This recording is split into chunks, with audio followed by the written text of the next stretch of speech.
Yo, do another watch list here for May 3rd.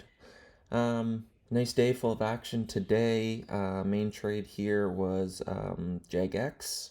Was stocking this one on these last few watch lists the last few days and did exactly what I wanted, where it failed at prior resistance, started basing over 20 cents, and basically like a little cup and handle here. And once this lower highs trend break, I put some on and was risking 20 cents. I scaled, this was about probably half size. I scaled versus 20 cents full size. And then these ads here, this was full size versus low a day. Then I used some house's money here and went a bit over full size. And I sold those ads, sold more into the pop, sold a few more to get down to a manageable size into close. Sold some more in after hours and holding just some fun shares overnight. I did get a few questions in PM about my thesis and what I was looking at here.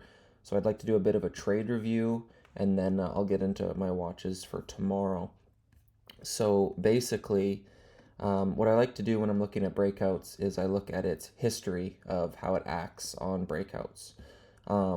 So first of all, we'll look at the volume profile here, and resistance over here is up in the 50s, and that's 100% away from here, so I see that as room to run.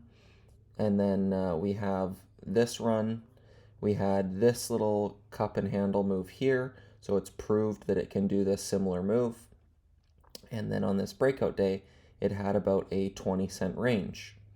So when it breaks here, and now we've got a 22 to 32, this makes another 10-cent range. So this is sort of an anticipated range I like to use.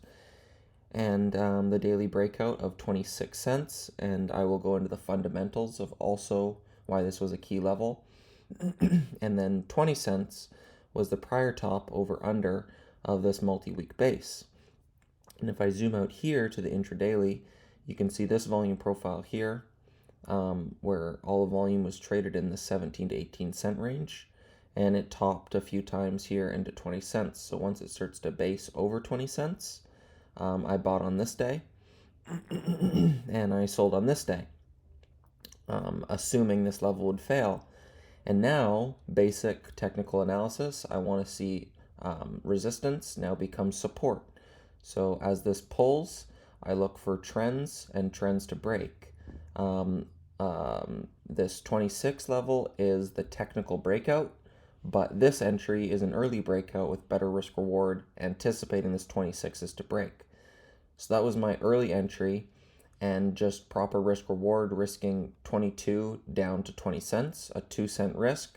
And if 26 breaks, that's already 4 cents of reward on a 2-cent risk. So this is already a 2 to 1, even if the breakout level failed. So that's the thesis there. We got the week open that held, and we got these wicks off 22. So I just started putting some on there and then added dips versus VWAP throughout the day. These scales were just, or these cells were just into strength, as I saw some topping action. And then I'd like to go into some of the fundamentals here. So first I will mention the outstanding shares is 287 million. And cash on hand, or cash left is 3 months of cash. And if I go here into the filings, I'd like to note, if I go to Control F authorized and find the authorized share count of 350 million. So if the outstanding shares is around 280, authorized around 350, this still has 70 million shares it can dump. But the market cap or market value of, oh, 1 second.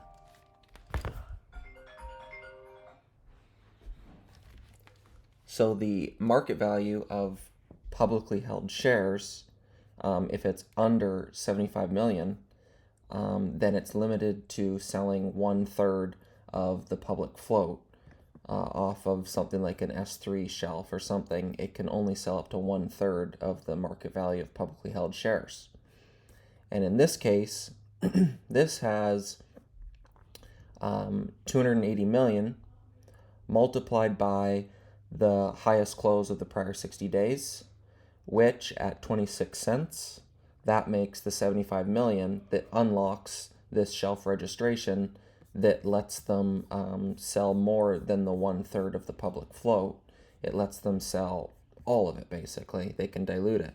So a close over 26 cents is advantageous for the company, while the placement agencies that have the shares at discounted prices to sell paper. Now they did have they said they're not implementing a reverse split. Companies, these things always lie. They're trash. In this proxy here, they did approve a reverse split. And basically into this run-up, as it was approaching 26 cents, they affected this shelf registration and put a prospectus on it. So there was some risk of offering. There was some risk of a reverse split announcement. So there was a fundamental risk to a swing trade here, hence why I sold most by day's end. I'm still holding some just because I wanted to be there if this wanted to gap up and run to 50 cents.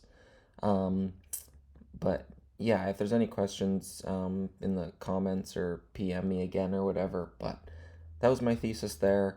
Getting close to authorized share count, breaking over baby shelf rule of 75 mil market value of publicly held shares of the highest close of the prior 60 days. And then combined with a daily breakout, the fundamentals and the technicals aligned, and I think made for an A+ trade here. Now, this will be one of my main watches, looking to sell this well into a gap up tomorrow. Ideally just like a gap up morning spike and just take it off. And then down the road, I would look for some sort of daily parabolic, something like this, and then maybe a short trade coming up. D-Fly was a name we had on watch, and this it's a thin one, so it wasn't going to warrant much size. But this breakout, wedge break, and the 90-cent confirmation going up to that 1 to 110 anticipated range. Nice little single possibility there.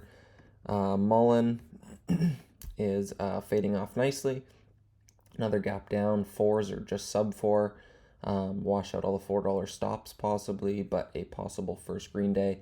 Again, just being the name this is, it's a piece of junk. So if this doesn't want to bounce, I won't fight it, but I'll be looking for a backside first green day there. CSLR had a breakout here today. I just didn't like the way in which it did it, so I'm just avoiding this one, a bit too choppy for me. Weeds, just keeping an eye, but no real plans there yet.